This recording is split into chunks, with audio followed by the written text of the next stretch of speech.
Netstat nous permet de récupérer quoi? Nous permet sur ma machine là en l'occurrence de quoi? De récupérer tout ce qui concerne les processus actifs, hein, qui ont une interface réseau, hein, qui est ouverte.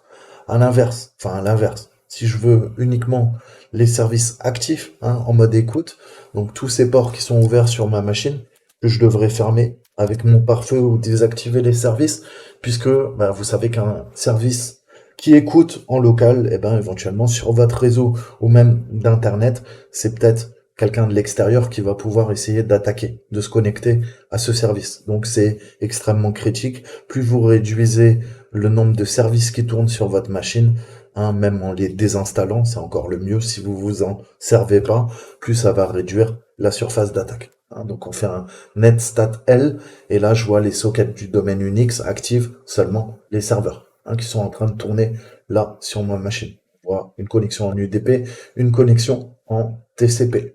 D'accord? Pensez, je vous disais, à utiliser EFW, hein, qui va gérer les tables IP, hein, IP tables, et on a GUFW aussi, hein, si vous avez des doutes. N'hésitez pas à lancer l'interface graphique, c'est pareil quand on débute, c'est peut-être un peu plus simple. Hein. Dans ce cas-là, qu'est-ce que je peux faire? Là, je fais les rapports, là je vois, j'ai le DHCP qui tourne sur le port 68, les règles, hein, je peux m'ajouter des règles, c'est à vous ajouter des règles simples, avancées, à vous de voir la journalisation ou préconfigurée. Hein, par exemple, je sais pas, rejeter dans les deux sens, quoi, catégorie, réseau, je vais prendre quoi? Application Amanda, Frostwire, on va voir transfert de fichiers, Frostwire, hein, et je pourrais le bloquer. Bon, prenez autre chose. Système, je veux quoi? Je veux l'UPnP, par exemple dans les deux sens, me rejeter. Ok? Et là, je vais pouvoir ajouter une règle. J'ajoute une règle, si ça me plaît, ou je peux aller dans simple ou avancé et donner le port. Hein? Le port, et là, vous voyez que voilà, toutes mes règles ont été ajoutées pour l'UPnP. Ça peut être intéressant, puisqu'on peut se servir de l'UPnP. Pourquoi? Bah, tout simplement pour bloquer, hein, enfin, pour attaquer l'UPnP qui permet de quoi? C'est l'équivalent. Le DHCP vous attribue des adresses IP dynamiques. L'UPnP, c'est ce qu'on appelle le plug and play, hein, va permettre au niveau de votre routeur de quoi d'ouvrir les ports automatiquement en sortie ou en entrée. Sur quoi? Sur les applications que vous utilisez, typiquement des clients peer-to-peer, des clients torrent, des jeux vidéo, etc., etc. Hein. Il vaut mieux toujours aller voir le fabricant de votre jeu vidéo, le développeur, aller voir sur quel port les serveurs fonctionnent, adresser votre pare-feu, hein, et lui dire bah écoute, j'ai mon jeu vidéo qui se connecte au serveur via le port, je sais pas, 12854, créer une ouverture euh, sur ce port, hein, quand vous jouez, pensez à le fermer quand vous ne jouez plus. Utiliser le PNP, c'est la facilité. Hein. Le routeur va faire tout pour vous, mais parfois il pourra peut-être oublier de refermer des ports. Donc ça veut dire que bah, ça sera toujours un port en écoute, euh, et de l'extérieur on pourra atteindre votre machine. Donc le PNP c'est extrêmement pratique, mais voilà, ça comporte des failles comme tout. Donc à vous de voir. Donc là, moi, à la limite, là, je me suis bloqué le PNP, mais ça devrait pas quoi? Ça devrait pas m'empêcher de surfer sur Internet sans aucun problème. Je vais aller sur Try Avec Me. Ok. Tant que j'ai mon port en 80, j'ai mon port en 443. De l'extérieur, je peux joindre Internet, c'est pas un problème. Donc voilà, ça c'est un exemple à penser. Et puis voilà, fermez vos services parce que c'est vraiment important en termes de sécurité. Hein. Si vous les utilisez pas, je vous dis le premier truc à faire, c'est d'aller voir Status All, voir tous les petits plus. Et s'il y en a que je me sers pas, par exemple, je me sers pas de Tor, ça sert à rien que le service Tor soit en écoute. Ok. Donc je vais le stopper. Voilà. Et à la limite, vous devez faire ça. Il est inactif. Parfait. Hein. Pour tous les services qui tournent en écoute, si vous n'en avez pas besoin, et le plus dur, bah, ça va être d'apprendre, hein, les services, hein, que vous utilisez, que vous n'utilisez pas. Le cron table, moi je m'en fous. Je vais fermer cron aussi. Et puis ça vous libère de la mémoire. sudo service, on va faire pareil avec run. Voilà. Et là, pour vous montrer, on peut voir avec status que il est bien inactif maintenant. Ok?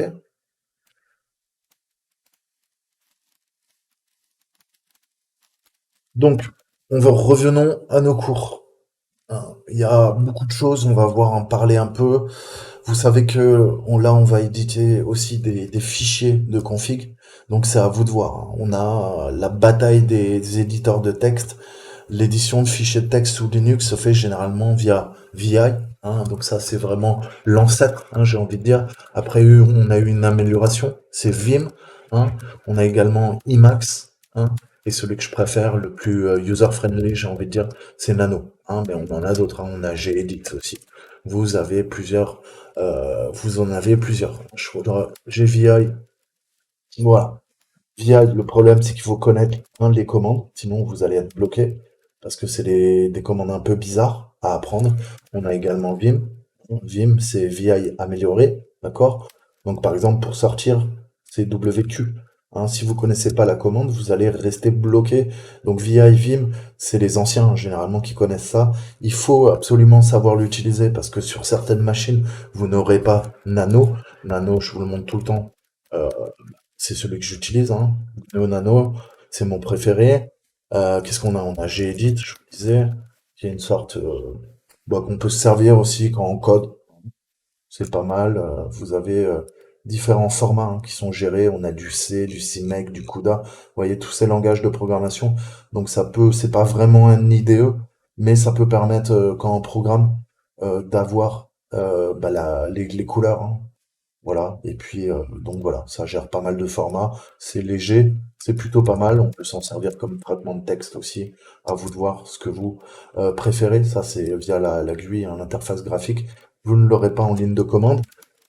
Sinon, je vous disais quoi? On a quoi? On a Emacs. Je sais pas s'il est installé. Non, il n'est pas installé par défaut sur Kali. On a VI, Vim, Nano et Gedit. Hein. Donc la bataille, grosso modo, entre VI et Emacs, ça dure depuis longtemps. Hein. On a des partisans fanatiques, j'ai envie de dire. C'est vraiment les anciens, donc encore plus vieux que moi. Hein. L'éditeur de texte existe depuis 1976 et il est connu pour son manque de convivialité. Avec VI, vous devez déjà savoir ou être prêt à lire la documentation, hein, parce que les options de commande spécifiques, pour commencer à éditer du texte, c'est un sacré bordel. Hein. Il faudra connaître les raccourcis, aller voir les cheat sheets via Vim, ça vous aidera. Sinon, vous allez galérer, hein, parce qu'un simple copier-coller, quand on connaît pas les commandes sous VI ou Vim, ça peut être vite un bordel. Hein. Donc semblable à VI, on a Emacs, hein, qui existe également depuis les années 70 et qui n'est pas connu pour sa facilité d'utilisation. C'est pour ça que je vous dis que VI, Vim, Emacs, c'est vraiment les ancêtres hein, qui utilisent ça. C'est les vieux informaticiens parce qu'ils ont été formés là-dessus. Nous, la nouvelle génération, on n'est pas trop au fait de tout ça. La plupart des gars sous Kali utiliseront Nano, mais il faut quand même savoir les utiliser, ok? Puisque si vous allez vous attaquer à des vieux systèmes, eh ben il faudra éditer des fichiers, il faudra voilà pouvoir prendre des notes, en tout cas connaître comment fonctionne Emacs, VI et Vim, d'accord? Donc ça a évolué hein, depuis les années 70, comme vous vous en doutez. Emacs a tellement de plugins, hein, y compris un terminal, une calculatrice, un email, un navigateur web, ça devient n'importe quoi, qui ressemble en fait à un système d'exploitation. Hein, on l'a fait évoluer au fil du temps. Et il y a Nano, hein, qui est mon petit préféré, qui a été créé en 1999 et qui est très convivial parce qu'il fonctionne comme un traitement de texte traditionnel. Hein. Vous aurez quelques commandes à apprendre, mais tout se passe avec des contrôles Shift et des touches. Hein. CTRL C, CTRL V, ça marche. CTRL X, je quitte. CTRL O, je sauvegarde. Il y a des, ça c'est beaucoup plus facile à prendre en main. Hein. Donc moi vraiment, quand vous débutez sous Linux, je vous conseille d'installer sudo apt install nano et d'utiliser tout le temps nano. D'accord? Donc, on va parler un peu changement d'adresse IP. Hein, je vous ai dit, soit on redémarre l'autre, soit on va utiliser les commandes if down ou if up. Hein, donc, grosso modo, down, je tombe l'interface réseau, up, je la remonte. D'accord? Comme vous l'avez compris. Donc, on va tester un peu. Si je fais un if down, Ok, qu'est-ce qu'il me dit? Aucune interface spécifiée. C'est normal, faut que je lui dise. Donc là, il est en train de killer l'interface. Qu'est-ce qui se passe? Je viens de quoi? De faire tomber mon interface ETH0. Ok? Donc ça me permet rapidement, sans quoi? Sans redémarrer l'ordinateur, de d'arrêter l'interface. Ok? Pour faire des modifications. Typiquement, changer l'adresse MAC. Ok? Ou pour bidouiller des fichiers de conf, hein, puisque quand vous allez recharger via le if up, ça va recharger les fichiers de configuration également. Hein. Donc typiquement, ça permet d'éviter de quoi? De redémarrer le serveur. Hein. Si on a un serveur, on n'a pas trop envie de le redémarrer, surtout si c'est un serveur de production. Hein. Et pensez que si vous commencez à bidouiller les fichiers de configuration et que vous êtes connecté en SSH à la machine, hein, donc via le port 22, vous risquez de quoi? De mettre en rideau le serveur. Hein, dans le sens où si vous shootez l'interface réseau à laquelle vous vous connectez en SSH, vous ne pourrez plus prendre la main sur le serveur. Hein, il sera en roue libre et l'interface sera arrêtée. Donc ça va être extrêmement compliqué. Typiquement, il faudra aller dans le centre de données, prendre la main directement sur le serveur, sur la baie, pour pouvoir remettre l'interface up et qu'on puisse à nouveau l'atteindre de l'extérieur via du SSH. Donc pensez à ce que vous faites, ne faites pas n'importe quoi, sinon vous risquez de vous tirer une balle dans le pied. D'accord? Donc on voit bien hein, que le serveur DHCP, maintenant que vous êtes familier, a fait quoi? A fait le fameux DHCP release. Hein. Il a relâché le bail DHCP sur mon adresse 192.168.1.15, c'est bien l'interface ETH0. Ok?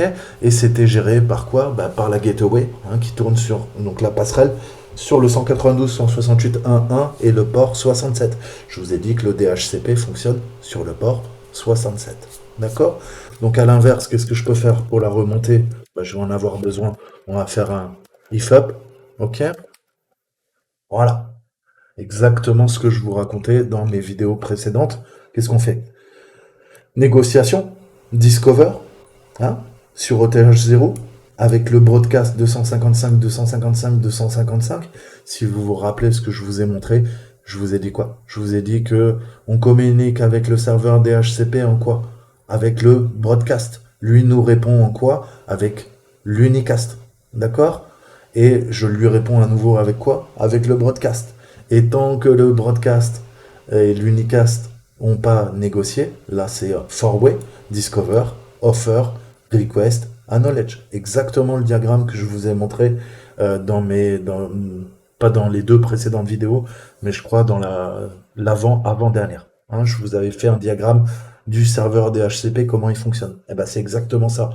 Première communication, DHCP Discover. Ok. Donc là, je vous avais dit que j'étais en statique. Je ne suis plus en statique. Hein. Naturellement, comme vous le voyez, c'est le serveur DHCP qui gère ça. Mais vous voyez qu'il me redonne quand même l'adresse 192.168.1.15. D'accord? Parce que je lui ai demandé de tout le temps utiliser celle-ci. Bref, broadcast. Hein, qui dit écoute, port 67, il y a une machine qui voudrait s'authentifier auprès du réseau. Le broadcast envoie ça au serveur DHCP. Le serveur DHCP dit ah ok broadcast. C'est quoi cette machine là? Ah ouais, elle veut se connecter au réseau. Attends, je vais lui proposer 192.168.1.15. Ok, la passerelle hein, elle fait communiquer. Donc dis-lui que la passerelle est d'accord, la 192.168.1.1, et que moi, serveur DHCP, je lui fais une offre, je lui propose cette adresse 192.168.1.15 qui n'est pas utilisée. Ok? Mon ordinateur répond au serveur DHCP, toujours par le broadcast. Hein, on a broadcast, unicast, broadcast, je vais y arriver, unicast. Et là, adressage, IPv4, bound. Le lien a été créé. Ok. Donc, on a ce que je vous disais, hein, cette communication.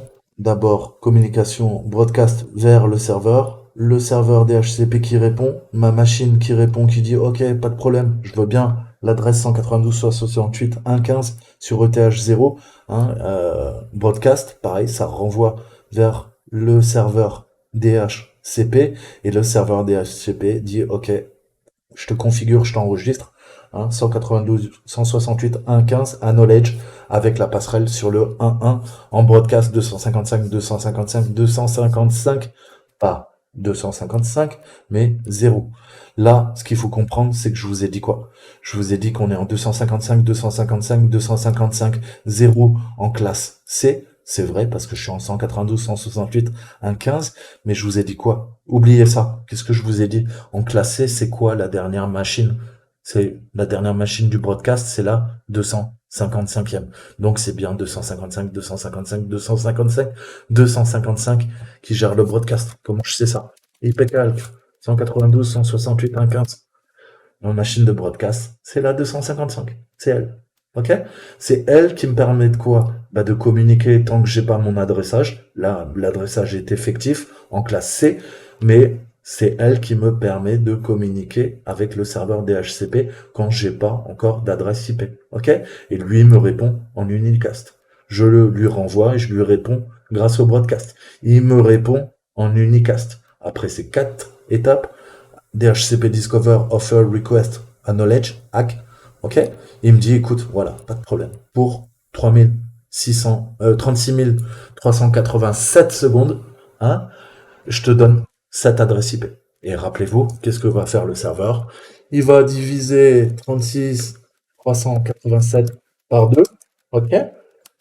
Alors, je sais pas combien ça fait. On va voir vite fait.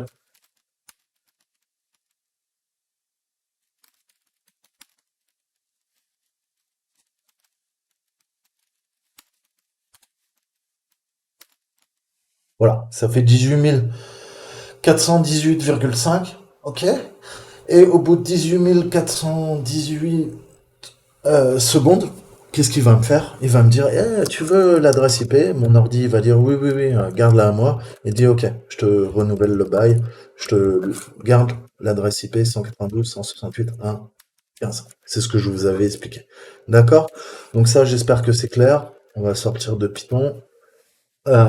Et on va voir l'adressage. Donc l'adressage, là, grosso modo, qu'est-ce que je veux? Je veux changer l'adresse IP de mon interface réseau. Ok?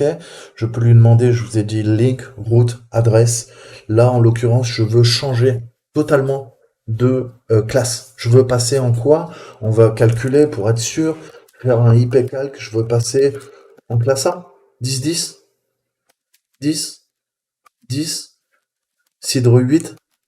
Oh, c'est du classe A, ça, maintenant. D'accord. C'est du classe A, quelle est la différence si on commence à réfléchir? Ah, je vois que le broadcast n'a plus rien à voir. En classe C, on était en 255, 255, 255, 0. Maintenant, je suis en 10, 255, 255, 255. Vous voyez ou pas? Eh ben, en fait, tout simplement, le wildcard, quelle est la différence? Je vais vous montrer que vous compreniez bien. IPCalc,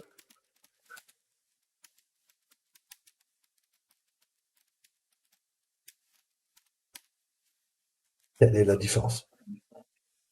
Le cidre, il est passé à 8, avant il était à 24. On était en 0,00255, maintenant on est en 0,255, 255, 255. Ok? La machine de broadcast, c'est la 10, 255, 255, 255, alors qu'avant c'était la 192, 168, 1, 255. Ok? Et là maintenant des autres, combien il y en a? Il y en a 16 millions. Avant je pouvais mettre que 254 machines. Bah c'est normal, parce qu'on est passé en classe A. Ok? Qu'est-ce que j'entends par là? Eh ben regardez bien. Déjà le masque de sous-réseau, hein, si on compare, quelle est la différence notable? Eh ben, on a mis un zéro là, on a mis un zéro là. Qu'est-ce que ça veut dire? Qu'est-ce que je vous disais? En classe A, je vous disais quoi? Que, hein, les premiers bits, hein, nos premiers bytes même, j'ai envie de dire, nos octets, on avait quoi? Eh ben, et c'était pour la portion réseau, hein, et ça, c'était l'hôte. Eh ben là, qu'est-ce qui a changé? Eh ben tout. Ça, c'est quoi? Ça, c'est la portion de l'hôte, ok? Et la portion du réseau, la portion de l'autre, c'est ça, pardon. Et la portion du réseau, maintenant, c'est tout ça. D'accord? C'est pour ça qu'on est en 255 0000, alors qu'avant on était en 255 255 255. Hein? En classe C, on avait tout ça pour le réseau, juste ça pour l'autre. À l'inverse, maintenant, on a juste ça pour le réseau et tout le reste, c'est pour l'autre. D'accord? Donc, vous voyez bien qu'on a beaucoup plus. On a beaucoup plus, puisque là, on est en 0,00255. Hein, avant, là, on n'est plus qu'en 0, 255, 255, 255. Donc, au niveau du masque de sous-réseau et du wildcard, je vois que les 255, il y a beaucoup plus de 255. Ça veut dire que la portion d'hôte est beaucoup plus grande cette fois-ci que quoi? Que la portion attribuée au réseau. Eh ben ouais, parce que c'est vraiment l'opposition entre la classe A et la classe C. Alors vous allez me dire, ouais, mais concrètement, ça veut dire quoi? Bah concrètement, ça veut dire que avant, tu te rappelles, t'avais combien? T'avais 254 machines adressables sur le réseau. Maintenant, t'en as 76 777 214. D'accord? Donc, je vous ai dit quoi? Quand on est ingénieur réseau, quand on gère un réseau, on va justement adapter nos réseaux aux besoins de l'entreprise. Hein. J'ai besoin de beaucoup d'autres. J'ai tout intérêt à privilégier la classe A. Par contre, je vais avoir quoi? Je vais avoir beaucoup d'autres, mais très peu de réseaux. À l'inverse, en classe C, je vais avoir des milliards de réseaux, mais chaque réseau pourra contenir que 254 machines. D'accord? Et entre, vous l'avez compris, on a la classe B. Je reviendrai là-dessus. Je vous expliquerai comment on adresse de la classe A, de la classe B, de la classe C. Mais aujourd'hui, concentrons-nous sur ça. Moi, je veux modifier mon réseau. Hein, je suis en classe C. Ok? Je veux passer en classe A. Comment je peux faire ça? Eh ben, je vais lui dire sudo IP adresse. Ok? Add quoi? Je veux ma nouvelle adresse IP, je lui donne. Ok. Je mets le cidre. Hein, le cidre, vous savez, c'est celui-là. Donc lui, il comprend automatiquement que le quoi? Que le masque de sous-réseau qui était avant 255, 255, 255, 0 devient 255, 0000. Hein. Et je lui dis quoi? Je lui dis, bah écoute, tu la passes en dev, ETH 0. Ok? Donc ça, c'est important. Qu'est-ce que ça va faire? Pour l'instant, pas grand-chose. Vous êtes d'accord? Pas grand-chose, mais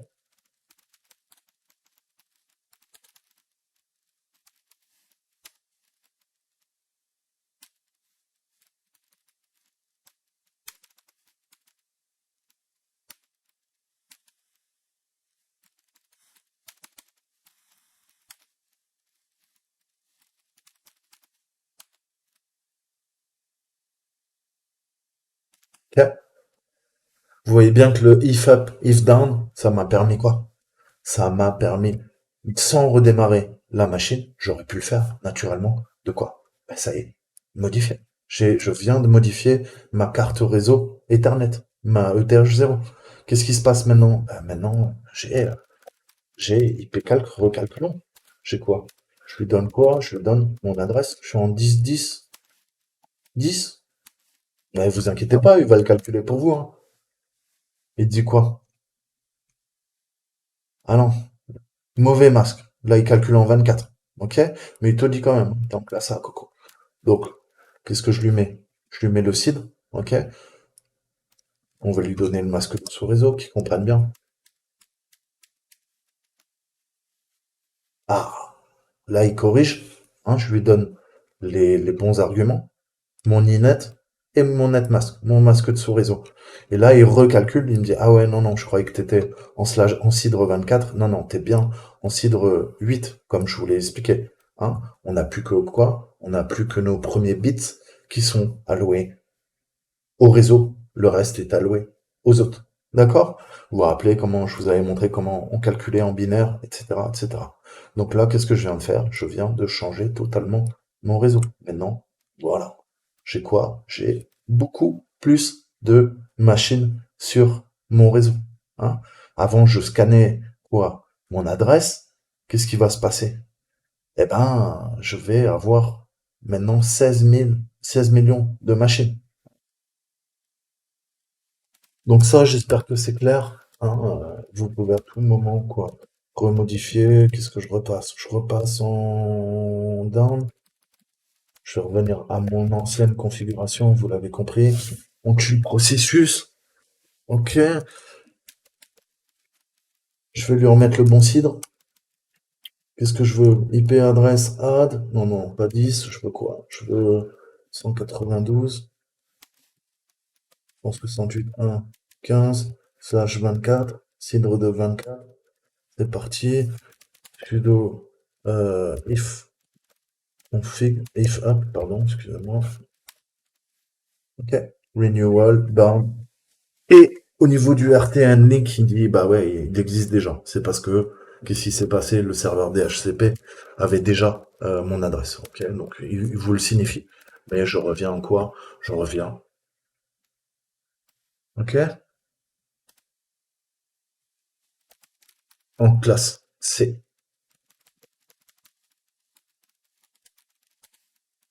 Qu'est-ce que je lui dis? Je lui donne tous les paramètres. 192, 168, 1, 15.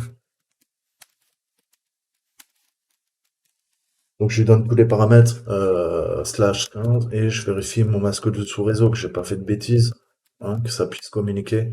Ok, je suis retourné en Cidre 24. Donc je sais que je suis bien en classe C et que mon broadcast fonctionne. Ok? Ça veut dire qu'il y a à nouveau que 254 machines sur mon réseau.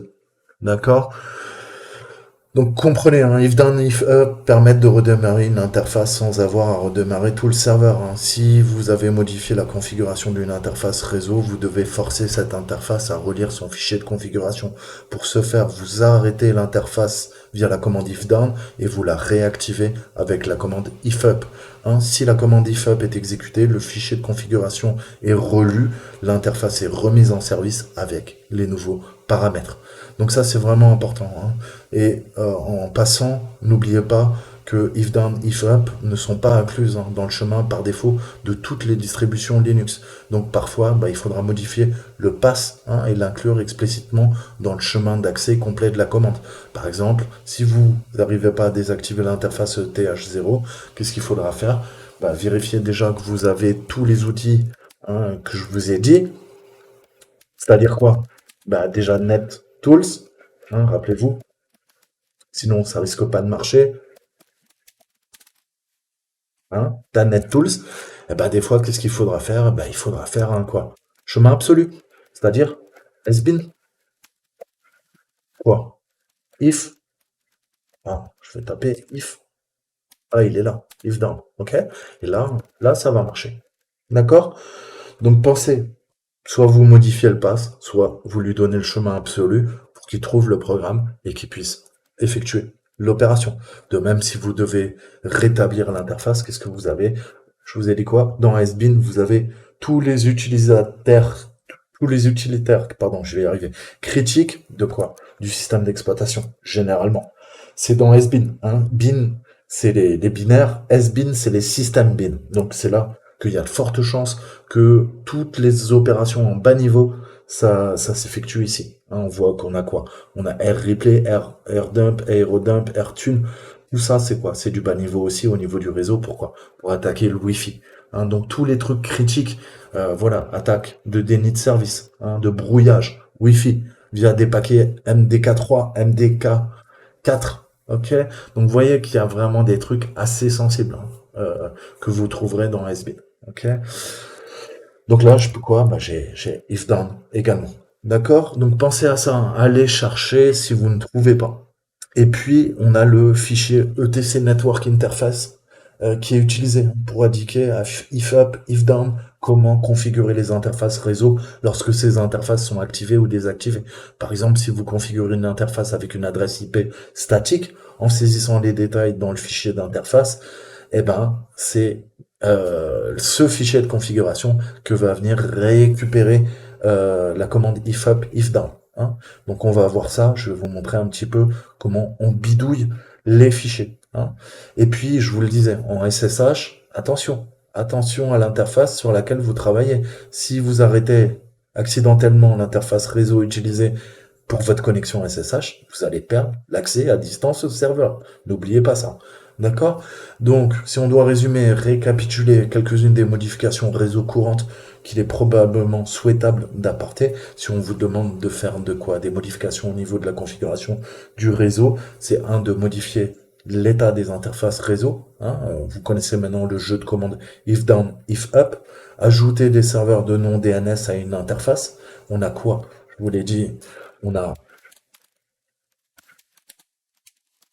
ETC, on a quoi? On a le resolve conf, ok? Modifier, ou on a quoi? Dans ETC, on a un network, tout va dépendre de quoi? De la distribution, et on a quoi? Ah, on a interface, d'accord? Voilà. Et il vous le dit, ce fichier décrit la configuration réseau des interfaces disponibles sur votre système et comment les activer. Hein? Si vous voulez plus d'informations, interface 5. Mais ça veut dire quoi ça? Interface 5? Interface 5? Ah ouais, je tape ça, ça va me donner des informations. Un no file attribute interface 5.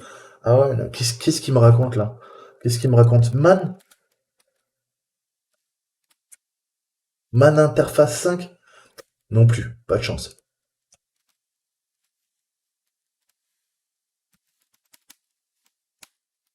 Ah, Man interface? Et il s'appelle interface 5. Ah, donc ouais, c'était bien le manuel. Ok? Allez voir le manuel. Il vous donne des exemples, il vous explique. Ok? Lisez, lisez, lisez, lisez, lisez, lisez, lisez, lisez, lisez. Comment on configure des VLAN. Ça, c'est vraiment les bases, hein. Vous devez connaître tout ça pour comprendre comment fonctionne le réseau sous Linux, hein. Sinon, ça va être un peu compliqué. D'accord? Donc voilà, hein, des sujets à creuser. Et puis pensez, modifier le nom d'hôte du serveur en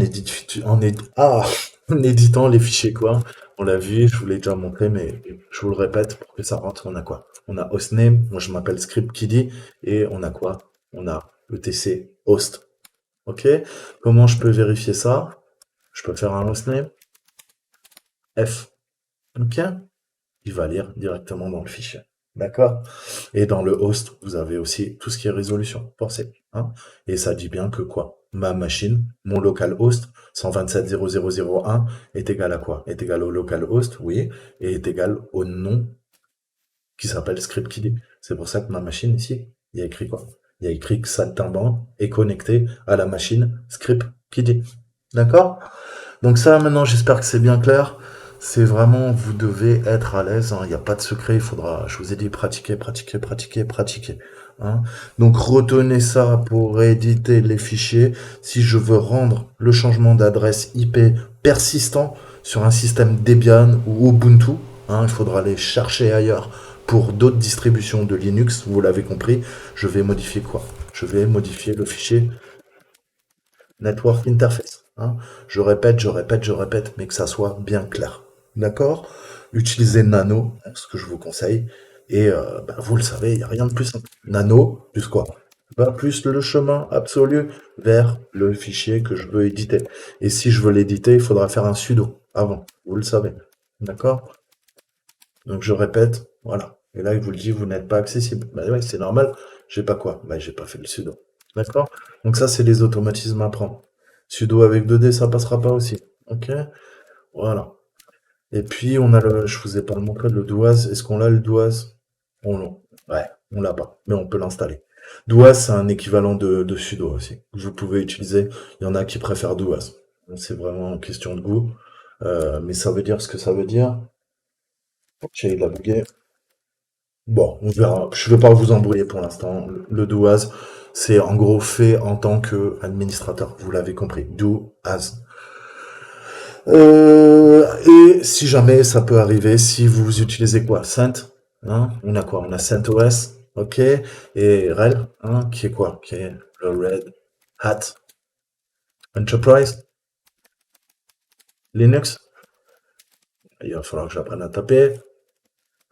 D'accord? Si vous utilisez ces deux versions, il y en a d'autres, hein, qui sont orientées serveur. Le fichier se trouve dans quoi? Eh ben, il faudra aller voir ETC. On a quoi? On a un truc qui s'appelle sysconfig. Il n'est pas présent sous Kali Linux, c'est normal. Et c'est dans Network Scripts. D'accord? Ça, c'est pour tout ce qui est vraiment serveur, voilà, hein, du Red Hat et du CentOS. D'accord, ça aussi, hein. Vous le verrez. Si vous configurez des serveurs, hein, vous allez travailler plus tard en tant que sysadmin, travailler dans le cloud, voilà. hein. Mais c'est pareil, hein. Si vous faites des audits dans le cloud, des audits sur des serveurs, je vous ai dit que quoi, que 99% des serveurs, ce sont des Linux, ok? Et il y a de fortes chances que 100%, ça soit du CentOS, ça soit du RHEL, du Red Hat Enterprise Linux ou d'autres. Donc vous devez apprendre. Même si vous les utilisez pas tous les jours, le jour où vous allez pirater ce type de serveur, si vous avez besoin de modifier le réseau, il faudra savoir comment faire. D'accord? Donc voilà, hein, c'est vraiment les bases, hein. Il y aurait tellement à dire, vous vous en doutez. Encore une fois, c'est l'initiation, mais bien le comprendre, hein. D'accord? Ok. Je peux vérifier avec cette commande, justement, hein, que j'ai bien un nouveau adressé. Vous avez vu que j'ai fait la modification. On était en classe C, on est passé en classe A, et je suis repassé en classe C. D'accord? Et il me le dit. Écoute, Coco, Inet, 192, 168, 115, 24, comme je vous l'ai montré. IP call.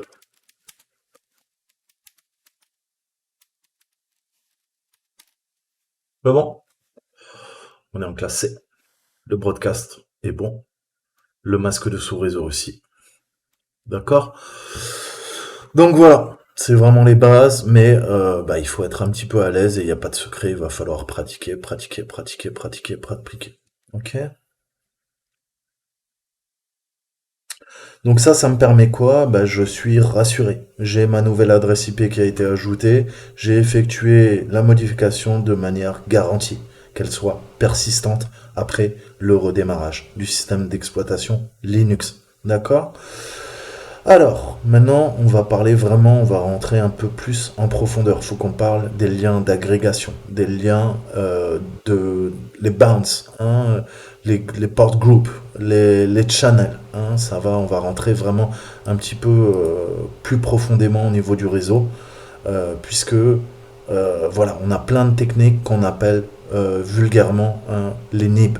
Le NIB, c'est le Network Interface Bounding, hein. Un bound to bound, c'est lié, hein. Ça a plusieurs sens, comme tout en anglais, mais... Hmm.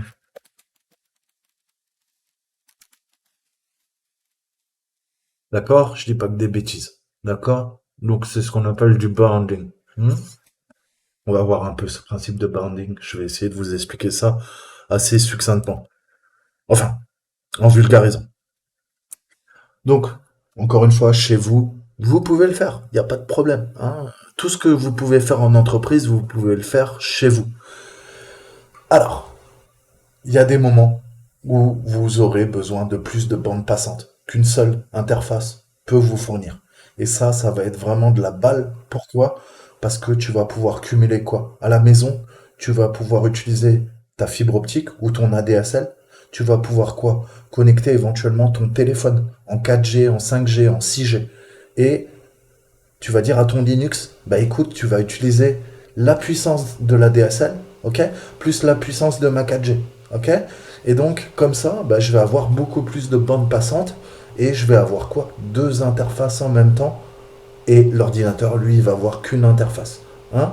Je peux par exemple dire à mon Linux, quand je surfe sur Internet, tu sais quoi, tu vas utiliser ma 4G, ma 5G. Ok? Quand je vais sur YouTube, tu vas utiliser ma 4G, ma 5G. Par contre, dès que je lance un jeu vidéo, tu sais quoi? Tu reroutes tous les ports vers l'interface Ethernet. Je veux que tu utilises mon ADSL. D'accord? Donc c'est un des exemples, hein, vous l'avez compris. Mais nous, en entreprise, on a besoin d'une certaine forme de redondance de liaison, hein, en cas de câblage, un défaut de câblage, pardon, ou d'autres problèmes réseau. Cette fonction de redondance de lien porte plusieurs noms, hein, selon le fournisseur. Des fois, on parle d'Ether Channel, on a du VMware Port Groups, on a des bounds et on a du lag, hein. Les informaticiens ont beaucoup d'humour. C'est le Link Aggregation Groups, ok?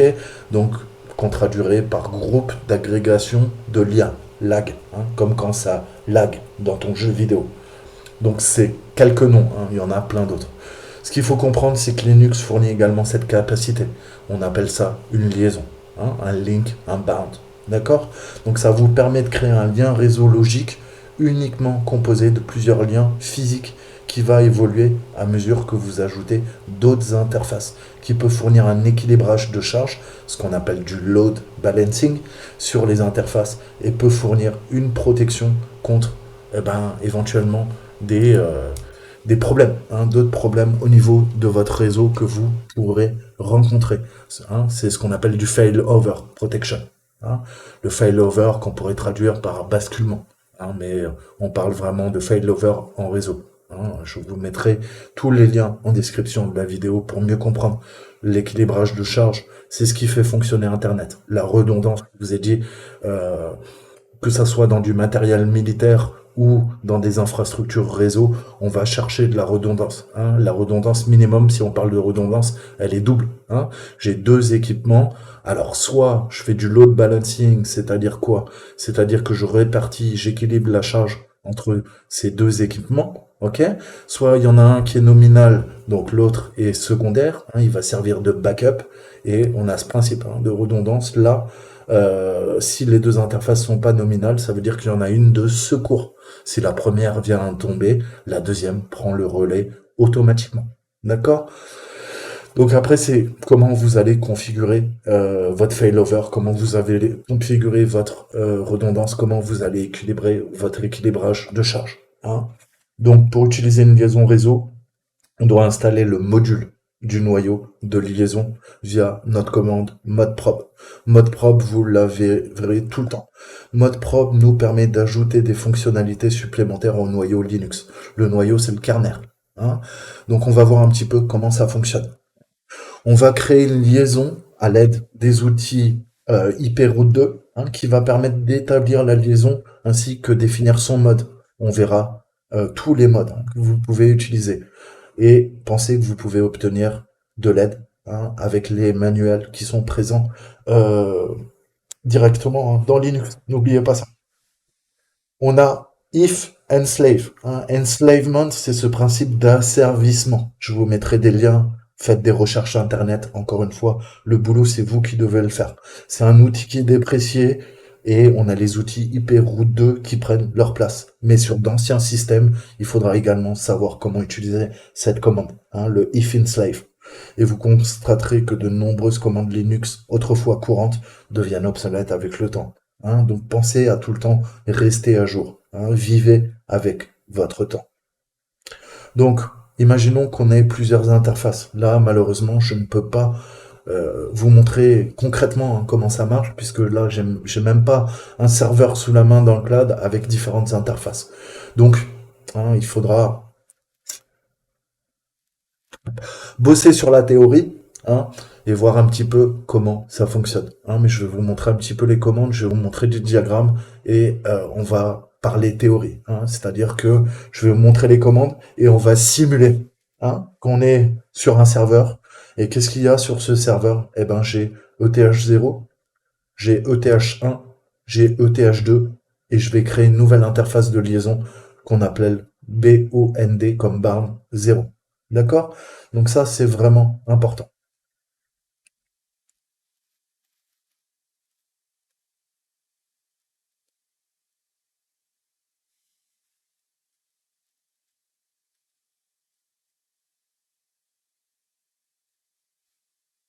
Donc je vous disais, les bases à lire, IP link, ok. Vous allez le help mode, tout ça, ça va vous servir. Et vous avez le IP link help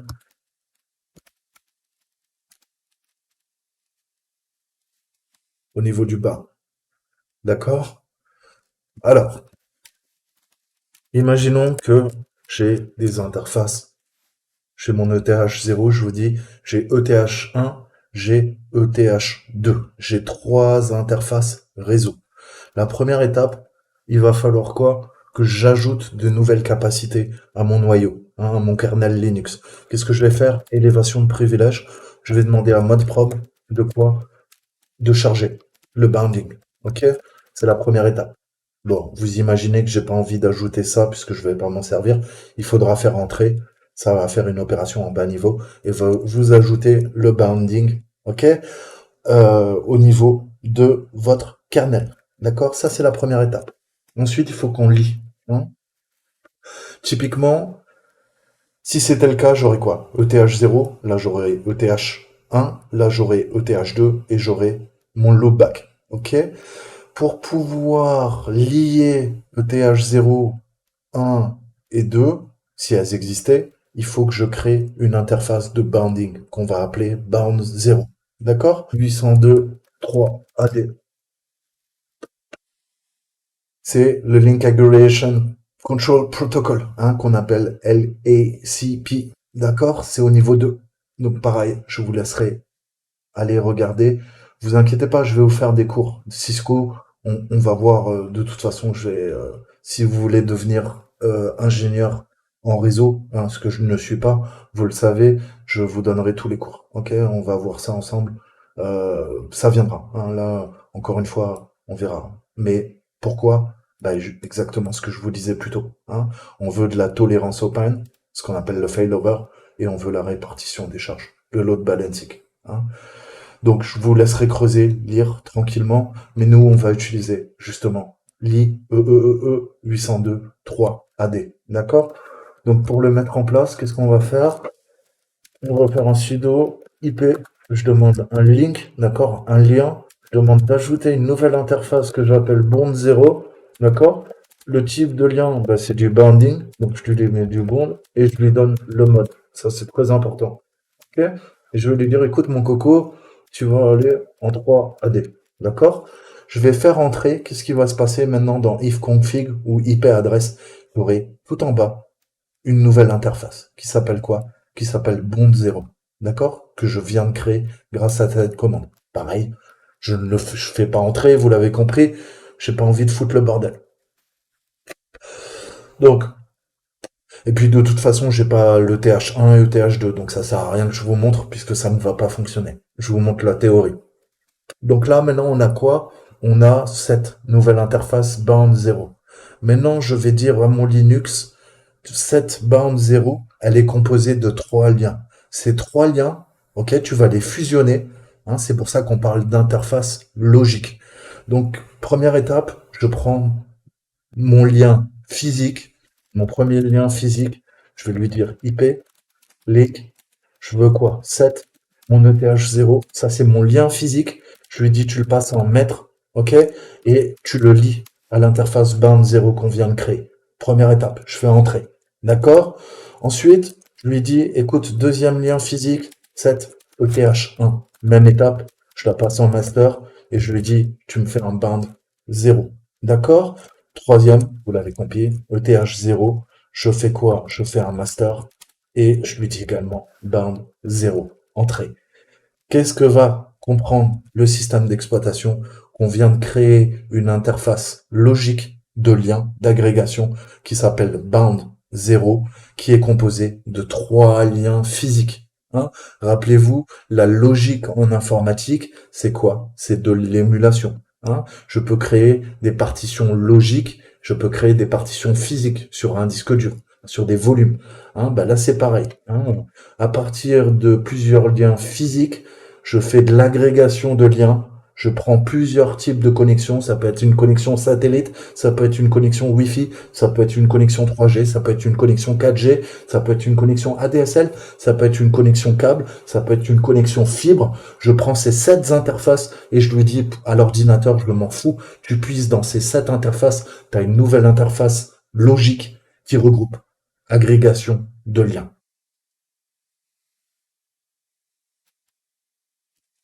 Donc c'est ce que je suis en train de vous montrer. On a plusieurs interfaces Ethernet ou pas qui sont liées en une seule. Là, je vous parle d'interface Ethernet parce qu'on a lié Bound 0 est un lien logique. On a créé à partir de 3 interfaces ETH0, 1, 2, 3 interfaces Internet. On les a liées en une seule. D'accord? Ça devient une interface logique.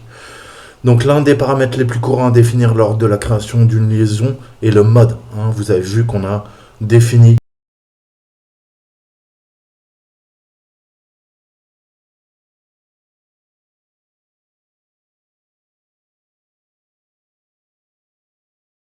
LACP, hein, au niveau de la norme. Mais il y en a d'autres. Hein, je vais vous en parler un peu.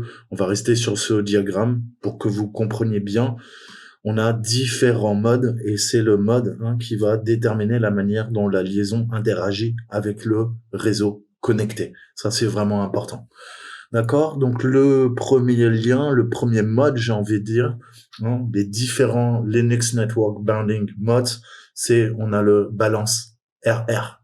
Le balance RR, hein, c'est ce qu'on appelle du default round robin bounding. Hein, c'est celui qui fournit en fait le load balancing et la tolérance des fautes, hein, le failover. D'accord? Ensuite, on a l'active backup.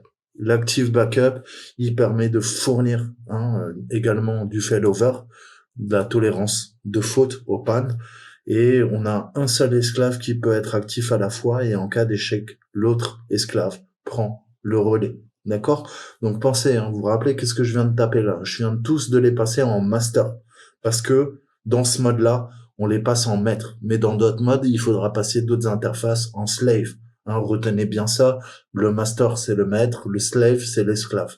C'est le principe d'asservissement. Donc, on a ensuite le balance XOR. Hein, balance XOR, on va XORer, mais XORer dans le sens au niveau du hash, basé sur les hash. Alors, qu'est-ce que ça nous permet de faire? Ça fournit une tolérance aux pannes et un équilibre de charge en transmettant une fonction de hachage. Hein, c'est pour ça qu'on parle de XOR. D'accord? Ensuite, on a la diffusion, le mode diffusion qu'on traduirait en bon anglais par du broadcast. Maintenant, vous le savez. Qu'est-ce que nous permet le mode broadcast? Le mode broadcast fournit une tolérance aux pannes et transmet tout sur toutes les interfaces esclaves. D'accord? Ensuite, on a le mode qu'on a vu, que je viens de définir avec vous. C'est le 802.3 AD. Hein, donc, cette norme, c'est l'agrégation de liens dynamiques qui est créée par des groupes d'agrégation pour des liens qui partagent la même vitesse et le même duplex afin de fournir une tolérance aux pannes et un équilibrage de charge. Le 802.3 AD est l'un des types de liaisons les plus courants.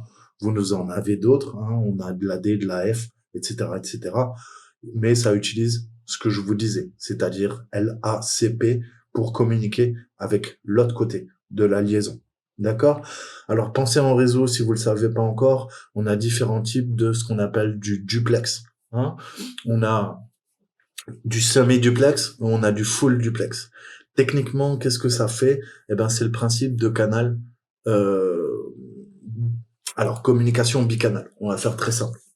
Grosso modo, soit je communique sur un canal et l'autre ne peut pas communiquer, soit je communique avec les deux canaux en même temps. Hein. Vérifiez typiquement sur vos cartes réseau sous Windows et sous Linux que vous êtes tout le temps en full duplex. Hein.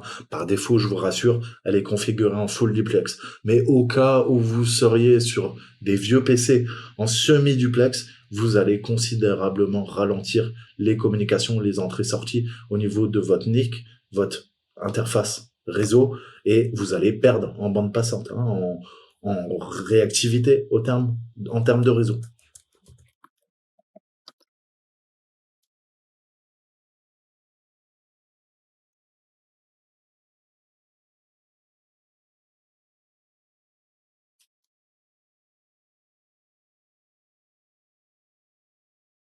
Donc il n'y a pas que la fibre optique. Hein.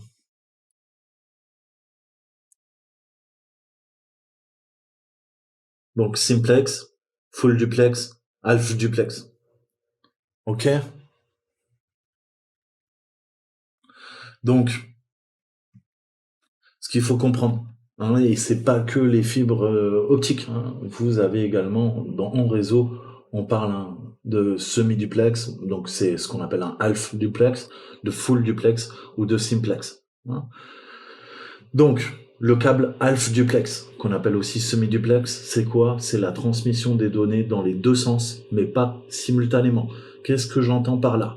À partir du moment où A envoie, B est obligé de recevoir. Ok? B ne peut pas envoyer quoi? Quand A envoie.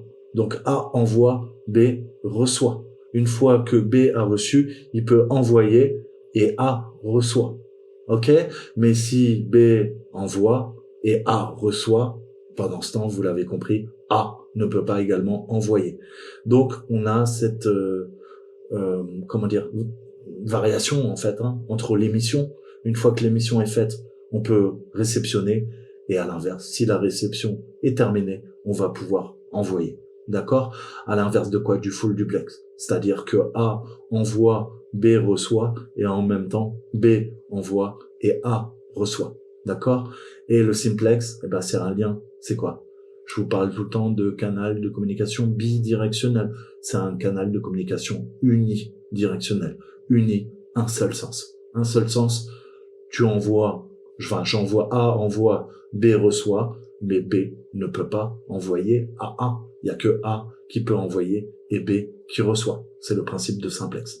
D'accord? Donc ça, vous le retrouverez à creuser. C'est une notion en réseau que vous verrez un peu partout. On s'en sert en fibre optique, on s'en sert avec le protocole Ethernet. Et tous les liens physiques, fibre optique, fiber channel, paire torsadée, ce que vous voulez en fait. D'accord? C'est ce principe. Duplex, simplex et half duplex ou full duplex. Donc vous vérifiez tout le temps que vous êtes en full duplex. Alors là, vous allez me dire, ouais, mais saltimbanque, moi je sais pas comment on fait ça. T'es gentil avec tes histoires, c'est du chinois pour moi. Ok, c'est quoi? Tu vas trouver l'ancien panneau de configuration sous Windows. Ok, je te laisse chercher. À mon avis, tu devrais être capable de trouver ça. Ensuite, on va quoi? On va dans centre, réseau et partage. D'accord? Qu'est-ce que je veux? Je veux modifier les paramètres avancés. D'accord? Non, même moi je m'embrouille. Excusez-moi, je veux modifier les paramètres de ma carte réseau. Ok? Je vais sur ma carte réseau. Moi, en l'occurrence, c'est une Killer E2500 et je vais dans les propriétés.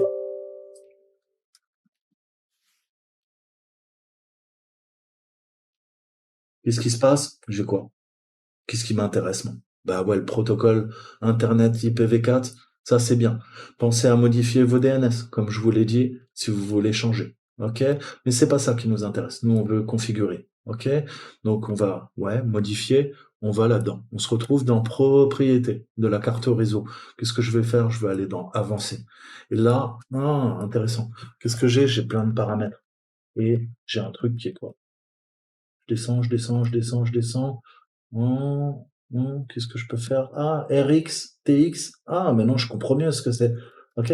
Ah, et je vois un autre truc qui s'appelle quoi? Speed and Duplex. Ah, intéressant. Donc par défaut, vérifiez que vous êtes en auto-négociation. Je m'explique. Windows est parfois un peu à la ramasse. Moi, j'ai une carte 1 giga. Ok? Donc, si vous avez une carte 100 mégas, vérifiez que vous êtes en quoi? En 100 mégas, full duplex. D'accord? Vous avez une carte 10 mégas, vérifiez que vous êtes en quoi? En 10 mégas full duplex. Jamais en half duplex. Surtout pas. Et si vous avez une 1 giga comme moi, vous n'avez pas le choix. Qu'est-ce que vous faites? Sous Windows 10, vous êtes obligé de faire de l'auto-négociation. Qu'est-ce que j'entends par là? Et comment je peux vérifier? Je vais dans mon gestionnaire de tâches. Contrôle, Shift, échappe. J'arrive dans mon gestionnaire de tâches. Je vais dans performance. Qu'est-ce qui se passe? Je prends une de mes cartes réseau, celle qui m'intéresse. Qu'est-ce qu'il me dit? Il me dit, Coco, bah non, là, il me le dit même pas. Il me dit, oui, Giga, Ethernet controller. Ok? Ce que j'entends par là, c'est que si je la passais en 100 mégas full duplex, je me bride. Elle serait 10 fois plus lente. Ok? Donc moi, qu'est-ce que je fais pour être en giga? Je fais de l'auto-négociation. D'accord? Donc si vous avez des doutes, vérifiez que vous êtes tout le temps sur auto-négociation. Négociation automatique. D'accord? Si jamais vous n'avez pas du 1 giga, vous pouvez forcer, soit si vous êtes en 100 mégas, le full duplex, soit le 10. Mais au-delà de 100, ne cherchez pas. De toute façon, votre carte, soit c'est une très vieille carte, elle est 10 mégabytes, soit vos ports Ethernet, ils gèrent du 100, et sur les derniers PC, on a du 1 giga, même plus. On a du 2 giga, 3 giga, 4 giga. Tout va dépendre de la carte réseau si vous avez un PC à la maison ou un serveur, ok? Mais on va dire du 1 giga, c'est les dernières. Moi, j'ai du 1 giga, je me mets en 1 giga, d'accord? Pourquoi? Je vous explique. J'ai du 400 mégas à la maison. Si je reste en 5 mégas full duplex, il y a 300 mégas de bande passante qui vont pas pouvoir être utilisés. Pour dépasser les 100 mégas, je suis obligé de me passer en auto-négociation et avec du 1 giga, je peux monter à 400 mégabytes seconde. Ok?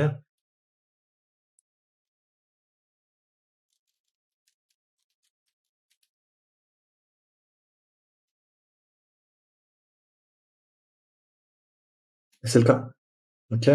Bon, sachant que c'est ma VM, hein, il y a d'autres trucs qui sont en train de bouffer, mais vous inquiétez pas, je monte bien à 400. Là, c'est via la VM. Donc voilà, hein, si vous ne faites pas ça, tout simplement, votre lien va être bridé. D'accord? Donc pensez à regarder tout ça. C'est vraiment important. D'accord? Ensuite, on a un autre mode. Comment s'appelle le mode? Il s'appelle le Balance TLB. OK? Le TLB, c'est le Transmit Load Balancing. Qu'est-ce que ça veut dire? Ça veut dire l'équilibrage de charge de transmission adaptif qui ne nécessite pas un support de commutateur spécial. Hein. Vous savez que les commutateurs, bah, vous en avez hein, en fait. Hein. C'est l'ancêtre, on va dire, des routeurs, des switches. On a des switches, on a des commutateurs. Hein. Un commutateur réseau switch en anglais permet de créer des circuits virtuels entre plusieurs segments d'un réseau informatique ou de télécommunications. Quand un réseau local LAN est mis en place, le commutateur ressemble généralement à un boîtier où plusieurs câbles Ethernet sont fixés. Ok?